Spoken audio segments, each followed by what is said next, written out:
Hey, friend. So at this point, we all know what ICE is for, right?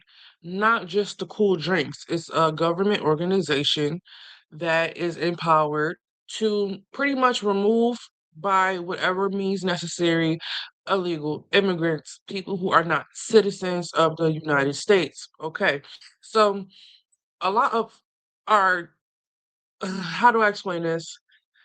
Mr. Orange, I'll put it like that, his bloodline is not from here. Oh Lord. So it's like, I don't know if y'all know, but a lot of Black people were reclassified from indigenous, aka Native American, to Black in the early 1900s. This was so reparations didn't have to be handed out in the masses the way it was, okay?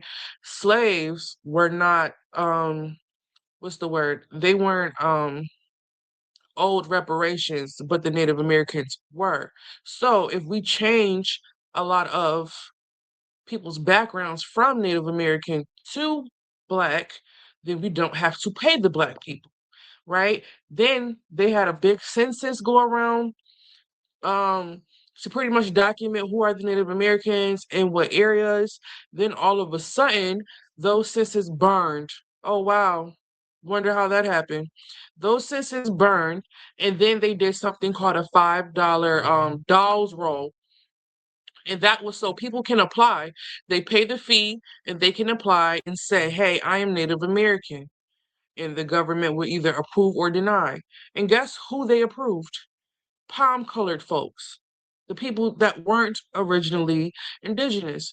So that is how history got changed in the span of a decade. And then as decades went on, generations disappeared, and, essentially the facts were forgotten. And that's how history is changed, ladies and gentlemen. So I was recently on TikTok and I seen this lady. I probably watched about a minute of it. I'm not sure how long it is, probably no more than four, and she is explaining Donald. She is explaining Mr. Trump.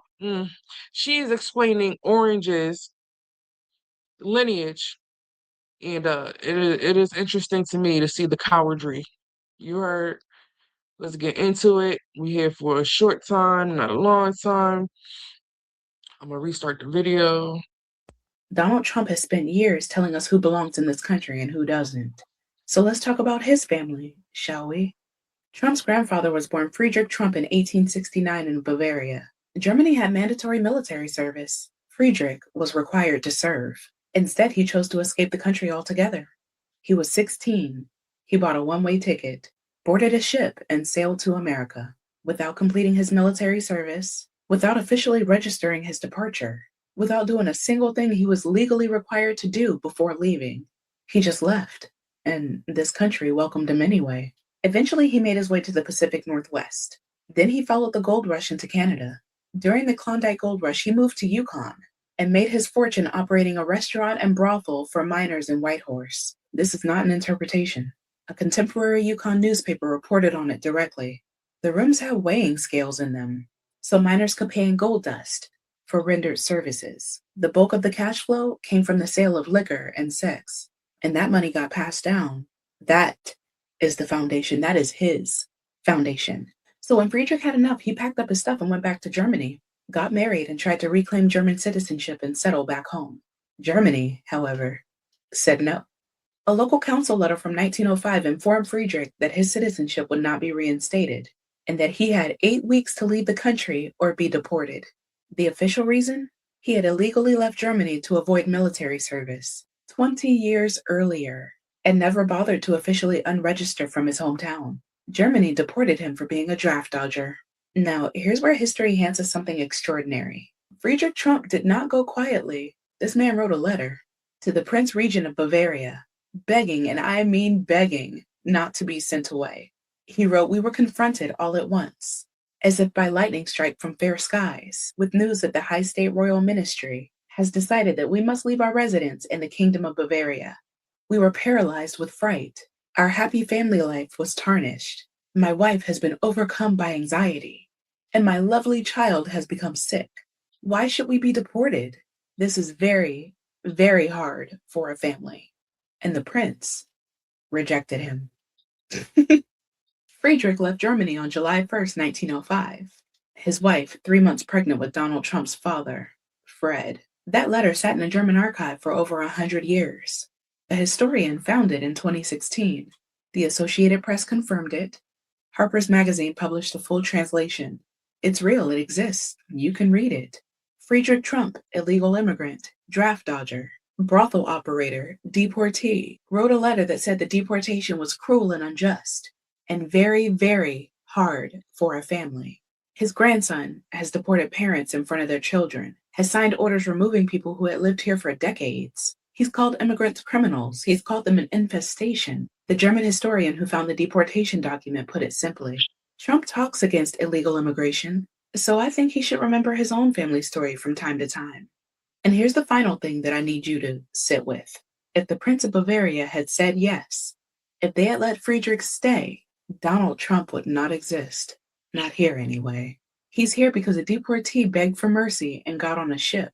He's here because this country let in an illegal immigrant who had broken the law, dodged a draft, and made his money however he could. He's here because of exactly the kind of person that he's trying to erase. Now, chat, isn't that amazing? Ain't that something? Now, I do employ everybody to go and do their own research, fact check if this woman is actually correct or not. But honestly, I'm not gonna hold you. I'm intrigued. I really do think everybody, if your grandparents are still here, look into your background, right? So when I asked my parents and my grandparents about my background, I found out that my family, I am African American, but my lineage don't come from slavery. My father was born here. His father was born in Jamaica. His um his grandparents, right? Dad Jamaica, mother Africa. Their parents are from Scotland, right? A couple generations in Scotland, and then we go back to Italy. That's where my father's lineage comes from. Italy, Scotland, Africa, and Jamaica, and then Americas, right? On my grandmother's side, I found out once we go back, they're Choctaw, Native American.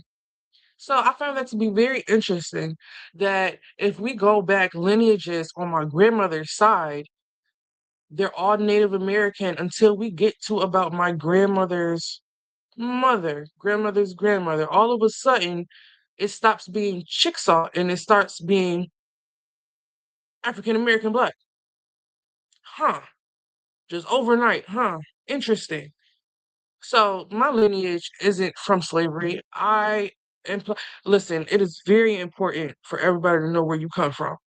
Everybody out here fighting for the rights of slaves and my ancestors. Are those your ancestors? Now, what those people went through is terrible.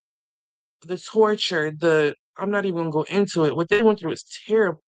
But those are not my people. That is not my history. We do share the same skin tone, but that is not my history. You get what I'm saying?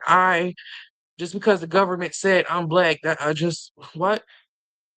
Listen, y'all, look into where y'all from, ask y'all grandparents, get them on camera, have them say it on camera. So this is something that you can play for your grandchildren and their grandchildren, and that information can never be forgotten because, like I said in the beginning, history, right? History. These are stories, but learn yours from yours. That's the best advice I can give you. But thank y'all. Content's a little different, but interesting to me. Y'all be blessed. Bye.